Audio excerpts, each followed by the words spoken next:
Welcome back everyone. My name is Sagar and we are back here with another video. So आज है day 94 हमारी problem of the day series का।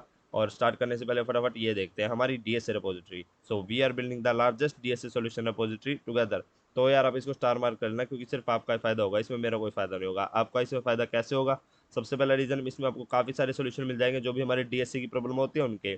तो या तो फिर लीड कोड की हो या फिर जीएफजी या इंटोबेट, तो जो भी आपकी डीएससी की प्रॉब्लम होती है उसके आपके आप यहाँ पे आपको डायरेक्ट सोल्यूशन मिल जाएंगे। तो सबसे पहले आपको इस पेज पे आ जाना है, इसका लिंक आपको डिस्क्रिप्शन में मिल जाएगा। और यहाँ पे आके इस readme.md फाइल को रीड कर देना, ये पेज के लास्ट में आपको मिल जाएगी, इससे आप अपना सोल्यूशन फाइंड कर सकते हो। और इसका दूसरा रीजन क्या आपको स्टार मार्क करने का, ये आपके लिए काफ़ी अच्छा मौका होने वाला है ओपन सोर्स में कंट्रीब्यूट करने का। तो यार इसका मतलब क्या, अगर आपके पास कोई भी सोल्यूशन है तो आप इस रेपोजिटरी में आके उसको कंट्रीब्यूट कर सकते हो ताकि उसको पब्लिकली काफ़ी सारे लोग यूज़ कर पाएँ। और हमारे पास ऑलरेडी काफ़ी सारे कंट्रीब्यूटर्स हैं जो हमारे पास नए नए कोड ला रहे हैं। तो यार सबसे पहले सबसे इंपॉर्टेंट बात, आप कंट्रीब्यूट करने से पहले ये contributing.md फाइल होगी, इसको जरूर रीड कर लेना। अगर अब यार हैक्टोबर फेस्ट भी चला हुआ है, अगर आप इस contributing.md फाइल को रीड नहीं करोगे तो यार आपकी पुल रिक्वेस्ट एक्सेप्ट नहीं होने वाली है। और अब हमने रेपोजिटरी को स्ट्रक्चर भी करना है, तो फिर ये जरूर रीड कर लेना अगर आप चाहते हो कि आपकी पुल रिक्वेस्ट एक्सेप्ट हो जाए। तो जाओ यार जाके कंट्रीब्यूट करो। और अब आज के क्वेश्चन देखते हैं, count all possible path from top left to bottom right. तो यार ये बिल्कुल इजी क्वेश्चन है, सही में ये गिवन है इजी। बट और ये इजी है भी है, ये हमने ऑलरेडी एक क्वेश्चन करा हुआ है, अगर आपको याद हो, हमारा day 8 problem of the day series का। तो find all possible path from top to bottom. तो यार इसमें हमको टोटल पाथ निकालने थे, तो ये हमारा कुछ वेक्टरिंग का क्वेश्चन हो गया था। इसमें हमको टोटल पाथ निकाल के सारे पाथ बताने थे, हमको एक एरे लिस्ट बनानी थी उसके बाद। बट इस क्वेश्चन में हमको काउंट बताना है पाथ्स का। तो इसलिए ये हमारा एक या तो डीपी का क्वेश्चन कह सकते हो या फिर मैथमेटिक्स का, क्योंकि इसमें हमको बीच में कोई कंस्ट्रेंट नहीं गिवन है, हमको डायरेक्ट बस एम एम क्रॉस एन की मैट्रिक्स गिवन है और हमें उसी में पाथ निकालना है बस। तो ये क्वेश्चन हमारा इजी है बिल्कुल। सबसे पहले तो यार आपके दिमाग में अप्रोच आई होगी, हम बिल्कुल ब्रूट फोर्स से चलते हैं, रिकर्सिव फंक्शन चलाते हैं। तो हम वही करने वाले हैं। एक स्टेप पे आगे, एक सेल में आगे हमको करना क्या है, या तो हम राइट में जा सकते हैं या फिर डाउन में जा सकते हैं। तो हमारे पास 2x2 साइज की मैट्रिक्स बड़ी होगी। तो इसके बाद सबसे पहले हमको करना क्या है, एक स्टेप पे है, सपोज करो हमने 0 0 से स्टार्ट करना है, तो हम एक डीएफएस फंक्शन लिखते हैं 0 0 से स्टार्ट करके। और इसके बाद हम ट्रैवर्स करना स्टार्ट कर देंगे और लास्ट में हमें काउंट रिटर्न कराना है, तो इसके अंदर एक काउंट भी ले लेते हैं हम। तो डीएफएस फंक्शन हमारा ये लॉन्ग वैल्यू ही रिटर्न कराएगा, इसको हम वॉइड नहीं बनाएंगे। Long DFS. सो इसके बाद इसमें हम दो इंडेक्स लेंगे, आई और जे। तो हमारा लास्ट इंडेक्स क्या होगा, तो हमको उसका भी हमको रेफरेंस लेके चलना पड़ेगा, तो हम उसको ग्लोबल वेरिएबल बना लेते हैं। इस एक्स और वाई कह देते हैं, int Y. So X is equal to M and Y equal to N. तो हम यहाँ पे सबसे पहले ट्रेवर्स कैसे करेंगे, हम दो वैल्यू ले लेंगे, हमारा एक राइट में जाके पाथ आएगा, एक हमारा डाउन में जाके पाथ आएगा। तो सबसे पहले अगर हम राइट में जा रहे हैं, तो राइट में जा रहे हैं तो डीएफएस फंक्शन हमारा आई सेम रहेगा, रो सेम रहेगा और जे प्लस वन हो जाएगा, कॉलम प्लस वन हो जाएगा अगर हम राइट में जा रहे हैं। बट अगर हम डाउन में जा रहे हैं, तो डाउन में जाने से हमारा क्या होगा, हमारा आई प्लस वन हो जाएगा, रो प्लस वन हो जाएगा और जे सेम रहेगा। तो इसके बाद हमको क्या करना है, रिटर्न कराना है। इसमें हमको मोड का भी यूज़ करना है क्योंकि हमारी वैल्यूज़ काफ़ी ज़्यादा बड़ी हो सकती हैं, तो एक मोड भी बना लेते हैं, इंट लॉन्ग बना लेते हैं। चलो, मोड इक्वल टू 1 2 3 4 5 6 7 8 9। तो इसके बाद हमको right plus down mode. Okay, so ये हमारा हमारा पूरा फॉर्मूला होने वाला है। हमारे राइट से टोटल पाथ कितना है और हमारे डाउन से टोटल पाथ कितना है, उनको हमने दोनों ने सम कर देना है, तो वो हमारे करंट सेल से टोटल पाथ आएंगे हमारे एंड तक पहुंचने के लिए। तो अगर हम इसके लिए यार हमको बेस केस देखने पड़ेंगे, तो व्हाइट बोर्ड पे दिखाता हूँ, ये हमारे बेस केस होने वाले हैं। तो हमने इस सेल से कह दिया हमारे राइट से टोटल कितने पाथ होंगे और हमारे डाउन से टोटल कितने पाथ होंगे। तो दोनों पाथ का सम कर देंगे तो हमारे इस सेल से हमको पता लग जाएगा कि हम फाइनल रिजल्ट में हमारे कितने पाथ होने वाले हैं, टॉप लेफ्ट कॉर्नर से बॉटम राइट तक। तो यार अगर हम बॉटम राइट कॉर्नर में है तो हमारे पाथ आगे कितने जाने वाले हैं, हमारे 0 जाने वाले हैं, तो हमको बेस केस भी लिखने पड़ेंगे। तो बेस केस यार मैं बता देता हूँ, अगर हम इस पूरे को उसमें आ गए, इस पूरी रो में आ गए, तो हमारे पास पाथ कितने वाले होने वाले हैं। अगर हम यहाँ पे है तो हमारे पास एक ही पाथ है, अगर हम यहाँ पे है तो भी हमारे पास एक ही पाथ है, यहाँ पे सिर्फ एक ही पाथ, यहाँ पे सिर्फ एक ही पाथ। तो इस पूरी रो में, यानी कि अगर हम लास्ट रो में है, तो इसके लिए ये हमारा बेस केस होगा। इफ अगर हम लास्ट रो में है, I equal to last row, मतलब एक्स हमारे पास टोटल नंबर ऑफ रोज है, तो एक्स माइनस वन हमारी लास्ट रो होगी। तो अगर हम लास्ट रो में है तो हमारे पास सिर्फ एक ही पाथ है पूरे एंड तक जाने के लिए, और अगर हम यार लास्ट कॉलम में है, यहाँ पे है, तो सिर्फ एक ही पाथ है। यहाँ पे भी सिर्फ एक ही है, यहाँ पे भी एक, यहाँ पे भी एक। तो अगर हम लास्ट कॉलम में है तब भी हमारे पास सिर्फ एक ही पाथ है एंड तक जाने के लिए। तो ठीक है, अगर हम लास्ट रो में है और अगर हमारा जे लास्ट कॉलम है यानी कि y-1 है, तो हमारे पास एक ही पाथ है बस, रिटर्न 1। तो ओके, इसके बाद ठीक है, इसके बाद और बेस केस कोई, अगर हमारा रेंज से बाहर हो गया, अगर हम यहाँ पे है तब हम आगे +1 करके देख रहे हैं, क्योंकि हम हर यहाँ पे कंडीशन तो लगा नहीं रहे कोई, हम J+1 कर रहे हैं। अगर हम यहाँ पे आ गए तो हम इस पॉइंट पे आ गए कि J+1 करेंगे तो हमारा इंडेक्स से बाहर हो जाएगा, तो हमको वो भी चेक लगाना पड़ेगा। इफ़ हमारा अगर आई जो है एक्स के इक्वल हो गया, या फिर हमारा वाई जो रेंज से बाहर चला गया, सॉरी यहाँ पे जे अगर हमारा रेंज से बाहर चला गया, तो एक्स और वाई हमारे, हम जीरो बेस इंडेक्स ले रहे हैं इस मैट्रिक्स के अंदर, राइट। तो अगर हमारा आई एक्स के इक्वल हो गया या जे वाई के इक्वल हो गया, तो मतलब रेंज से बाहर है। तो रेंज से बाहर है तो रिटर्न करा देंगे 0। या फिर अगर हम ये कंडीशन लिख रहे हैं तो हमको ये शायद लगाने की ज़रूरत नहीं है, क्योंकि यहाँ पे अगर हम आ गए तो हमारा सीधा एक ही रिटर्न करा देंगे हमें ना। तो ये वाली कंडीशन हटा के देखते हैं, चेक करते हैं।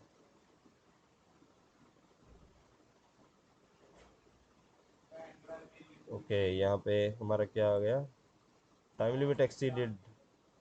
या टाइम लिमिट एक्सीडेड क्यों आया, सबसे पहले तो ये कंडीशन की हमको ज़रूरत नहीं है। तो टाइम लिमिट एक्सीडेड क्यों आया, क्योंकि ये हमारा एक्सपोनेंशियल टाइम ले रहा है। हम हर एक पाथ पे आके या तो यहाँ पे जा रहे हैं या यहाँ पे जा रहे हैं, तो यार इसमें हमारे पास सब प्रॉब्लम्स रिपीट हो रही है। सपोज करो इस पे आने के हमारे पास पाथ कितने हैं, या तो यहाँ से आ सकते हैं, थोड़ा क्लीन करता हूँ। अब ये वाला जो है इस पे आने के हमारे पास पाथ कितने हैं, या तो यहाँ से आ सकते हैं, या तो यहाँ से आ सकते हैं, या फिर यहाँ से आ सकते हैं, या फिर यहाँ से आ सकते हैं। बस हमारे पास चार ही पाथ है। तो यहाँ पे आगे हम चारों पाथ से जा रहे हैं, तो इसके लिए हम अलग से अपनी चारों बार काउंट कर रहे हैं। या तो हम यहाँ से जा सकते हैं, इसके इस पॉइंट पे हम चार तरीकों से आ रहे हैं और चारों बार हम बार बार हमको अपने पाथ काउंट कर रहे हैं एंड तक जाने के लिए। तो यार यहाँ पे हमारी कोड रिपीट हो रहा है, इसलिए हम यहाँ पे डीपी का यूज़ करेंगे। तो बहुत सिंपल, यहाँ पे हम ग्लोबली बना लेते हैं, काम आसान रहेगा। लॉन्ग डीपी, बट अगर यार ज़्यादा ज़रूरी ना हो तो ग्लोबल बनाने की वैसे इतनी नीड नहीं होती है लॉन्ग। और हम साइज़ कितना रखें, तो यार साइज़ हम सीधा 101 रख सकते हैं, क्योंकि मैक्सिमम साइज़ 100 ही है।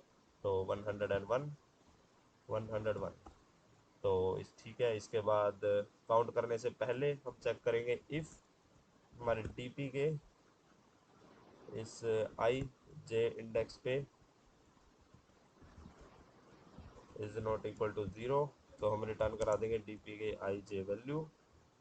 तो यहाँ से अगर हमारे डीपी में वैल्यू ऑलरेडी पड़ी है तो हमने उसको रिटर्न करा दिया, बट हमने स्टोर भी करानी है, तो यहाँ पे हमने स्टोर करा दी। और एक बार अगर रिपीट हो रहा हुआ तो हम चेक कर रहे हैं काउंट करने से पहले। तो यही हमारा रिकर्सिव फंक्शन डीपी में कन्वर्ट हो गया। ओके, कन्वर्टेड टू लॉन्ग, क्या प्रॉब्लम आई, यहाँ पे हमें मैट्रिक्स बनानी है। ओके,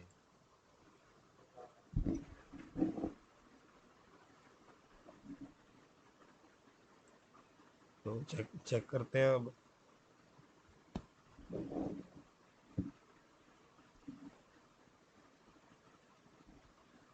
तो ये हमारा कोड ठीक चल चुका है, आई होप। या हाँ, हमारा कोड ठीक चल चल चुका है और इसकी टाइम और स्पेस कॉम्प्लेक्सिटी n/m होने वाली है। तो इसके बाद यार हमारी दूसरी अप्रोच क्या होने वाली है, ये हमारा एक्सपेक्टेड अप्रोच के साथ भी चल गया हमारा टाइम और स्पेस के साथ। बट हम इससे भी बेटर कर सकते हैं, क्योंकि यार ये हमारा बिल्कुल सिंपल मैट्रिक्स का क्वेश्चन है। हमारे पास n/m ब्लॉक्स है, ये हमारे पास टोटल नंबर ऑफ ब्लॉक्स है, और हमें पाथ बताने हैं यहाँ से यहाँ तक। तो यार ये बिल्कुल ईजी क्वेश्चन है, हमने अभी अभी इसकी अप्रोच देख लिया, हम इसको मैथमेटिक्स से कर सकते हैं। तो इसका मैथमेटिक्स वाली अप्रोच क्या होगी, सबसे पहले ये देखो, हमने यहाँ पे पहुंचना है। हमारे यहाँ से यहाँ तक अगर हम आ गए, इसमें से किसी भी कॉलम में आ गए, तो हमारे पास पाथ कितने हैं, सिर्फ एक ही पाथ है हमारे पास। अगर हम यहाँ पे आ गए तो भी एक ही पाथ है, यहाँ से एक ही पाथ है, सिर्फ ये सिर्फ ये सिर्फ ये एक ही पाथ है। अगर हम लास्ट कॉलम में आ गए तो हमारे पास टोटल पाथ कितने हैं, इसका साइज हमारे पास है इसका साइज हमारे पास कितना गिवन है, m। तो इसका साइज टोटल हमारे पास m गिवन है, तो हमारे पास m-1 पाथ्स हो गए, जिससे हमारे पास टोटल वन वन आंसर आ रहा है। हमारे पास डायरेक्ट हमको सोल्यूशन पता है। और सेम फॉर दिस, हमारे सेम पूरी रो के लिए इसके बाद इसके साथ टोटल n है, तो n-1 हमारे पास टोटल पाथ है, जिससे हमको पता है वन आंसर आएगा। तो ठीक है, बट अगर हम और कॉलम्स की बात करें और हमारे ये सेल्स की बात करें, अगर हम इस सेल पे हैं तो हमारे पास कितने पाथ होने वाले हैं। तो अगर हम इस सेल पे आ चुके हैं ना, तो हमारे पास सिर्फ एक ही दो पाथ होंगे, या तो हम इधर आ सकते हैं यहाँ पे आने के, इस वाली नीचे वाली रो में आने का हमारे पास एक ही बात है, यहाँ पे आ जाएंगे क्योंकि हम इसके बाद यहाँ पे आएंगे इस सेल के बाद। तो या तो इसका इस वाले सेल में आ जाएंगे, लास्ट वाली रो के अंदर आ जाएंगे, या फिर हम इससे लास्ट वाले कॉलम के अंदर जा सकते हैं। तो अगर यहाँ पे आ गए तो हमारे पास एक ही बात है, इसके बाद भी हमारे पास एक ही बात है, ठीक है। तो अगर हम अगर देखो कोई भी हमारे पास सेल है, ये वाला सेल ले लो, इसके बाद हमारे पास यहाँ पे आने के कितने तरीके हैं, सिर्फ एक ही तरीका है, इस सेल से यहाँ पे जाने के लास्ट वाले कॉलम में जाने का सिर्फ एक ही तरीका है। बट एक ही तरीका तो ठीक है, बट हम इस सेल पे आने के हमारे पास टोटल वो कितने हैं, इस सेल पे आने के हमारे पास टोटल पाथ कितने हैं, तो वो हमको फाइंड करने पड़ेंगे इस वाले तरीके से, इस वाले सेल के अंदर, इस वाली मैट्रिक्स के अंदर, इस वाली के अंदर, इस वाली के अंदर, जितने भी हमारे टोटल है तो हम वो कैसे फाइंड करेंगे। तो यार उसके लिए हमारे पास बिल्कुल सिंपल तरीका है, हम मैथमेटिक्स का यूज़ करेंगे। हमारे पास टोटल पॉसिबिलिटीज़ कितनी है, हम या तो यहाँ पे आ सकते हैं या फिर यहाँ पे आ सकते हैं। तो ये है हमारा m-1, ये हमारे टोटल हो गए m-1, और नीचे वाले टोटल हो गए n-1 प्लस n-1। तो ये हमारे टोटल हो गए जहाँ पे हमने आना है, जिससे हमको आगे आंसर पता है m+n-2, ये हमारे आगे टोटल टोटल पॉसिबिलिटीज़। और किसी भी एक सेल से हमारे पास आने के बाद कितने हैं, तो हम सपोज करो हमने इस वाले सेल में आना है, इस वाले सेल में, तो हम क्या करेंगे, तो या तो हम ऐसा कर सकते हैं, ये हमारा कौन सा सेल हो गया, ये हमारा हो गया nth नंबर का सेल, या हाँ nth नंबर का सेल है, ठीक है। तो हम n-1 सेल में इस पूरे सेल के अंदर आने के कितने पाथ्स है वो हम फाइंड करेंगे, यहाँ पे आने के कितने पाथ है, उसके बाद हम यहाँ पे जा सकते हैं या फिर यहाँ पे आ सकते हैं। तो यहाँ पे आने के कितने पाथ है, उसके बाद या तो यहाँ पे आ सकते हैं या फिर यहाँ पे आ सकते हैं। तो उसके बाद यहाँ पे आने के कितने पाथ हैं, तो उसके बाद यहाँ पे आ सकते हैं या फिर यहाँ पे आ सकते हैं। तो उसके बाद यहाँ पे आने के कितने पाथ है, या तो यहाँ पे जा सकते हैं या फिर यहाँ पे जा सकते हैं। तो ठीक है, ये हमारे पास कितने हुए, इसके लिए हमारे पास कितने हो जाएंगे, यहाँ तक हमारे पास थे n, टोटल हमारे पास थे n, तो यहाँ तक हो जाएंगे हमारे पास n-1। तो हमें कितना निकालना है, ये हमारी टोटल पॉसिबिलिटीज है m+n-2, ये हमारे टोटल है जहाँ से हमको आंसर पता है। बट हमने सिलेक्ट कितने करने हैं इसमें से, हम यहाँ पे कितने आ सकते हैं, यहाँ पे कितने से आ सकते हैं, यहाँ से आ सकते हैं, यहाँ से, या फिर हम कह सकते हैं ये सेम चीज़ हम इसके लिए भी कह सकते हैं, ये अपनी रो के लिए, यहाँ पे आने के बाद, यहाँ पे आने के बाद, यहाँ पे आने के बाद। तो n-1 हमको बताइए, ये हमारा n-1 टोटल पास है, या फिर हम कह सकते हैं m-1, या तो n-1 लिख लो या फिर m-1 लिख लो, वो हमारे बिल्कुल सेम बात पड़ेगी। और ये हमारा फॉर्मूला किसका बन चुका है, ये हमारे पास टोटल पॉसिबिलिटीज़ है, या तो हम ये सिलेक्ट करेंगे या फिर हम ये सिलेक्ट करेंगे, तो ये हमारा कॉम्बिनेशन का फॉर्मूला बन चुका है। टोटल पॉसिबिलिटीज़ बाय में हमारे कितने हमने सिलेक्ट करने हैं, तो एन ये हो जाएगा m+n-2 c n-1। तो यहाँ पे इसका फैक्टोरियल डिवाइड बाय जो भी हमारा पूरा फॉर्मूला होता है n factorial bye r factorial into n-r factorial, वो हमारे कॉम्बिनेशन का फॉर्मूला होता है, तो हम वही यूज़ करेंगे। सबसे पहले एक फैक्टोरियल निकालने के लिए लूप वो लिख देते हैं, फंक्शन लिख देते हैं लॉन्ग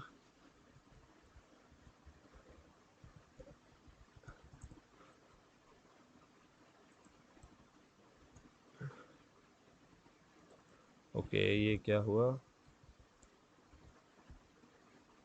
तो फैक्टोरियल इसके अंदर हम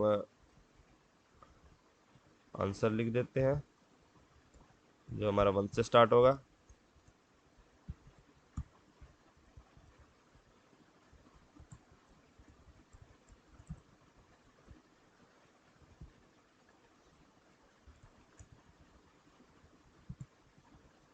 तो ठीक है, इसके अंदर अब हमने निकालना क्या है, सबसे पहले तो फैक्टोरियल, ये पूरा हमारे पास अब लास्ट में फॉर्मूला बन चुका है, तो बाकी सारा हटाता हूँ।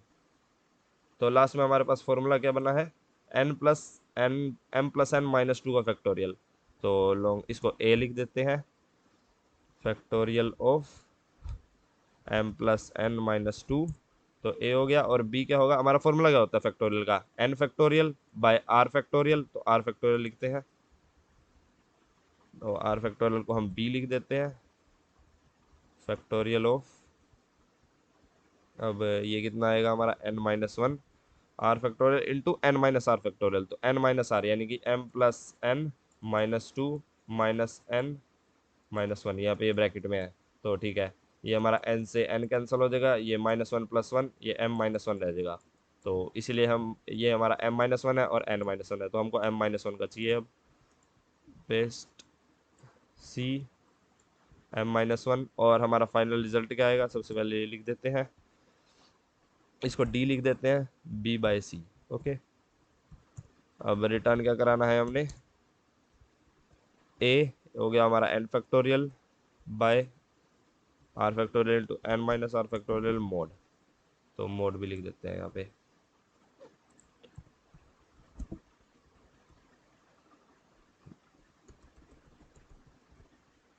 चेक करते हैं अब, आई होप हमारा कोई गलती ना करी हो हमने यहाँ पे।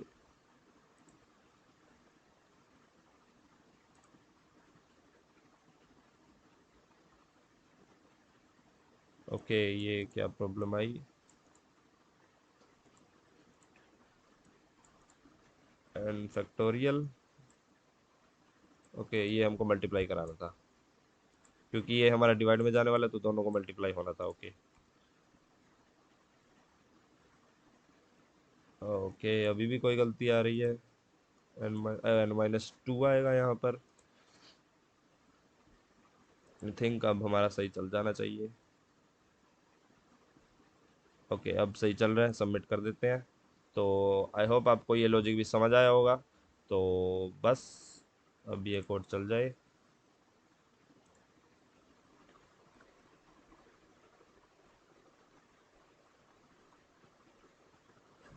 ओके हमारे पास ये क्या इशू आया, वन आ रहा है, हमारा आउटपुट वन आ रहा है। ओके तो इसमें क्या गलती आ रही है?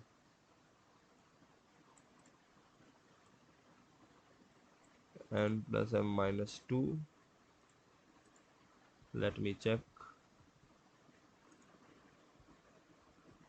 तो आई डोंट नो यार, आपका कोड जावा में क्यों नहीं चल रहा है, बट मैंने जब पाइथन में चला के देखा तो ये एग्जैक्ट सेम कोड हमारा चल रहा है। तो लॉजिक तो यार हमारा ठीक है, बट जावा में हम कोई गलती कर रहे हैं।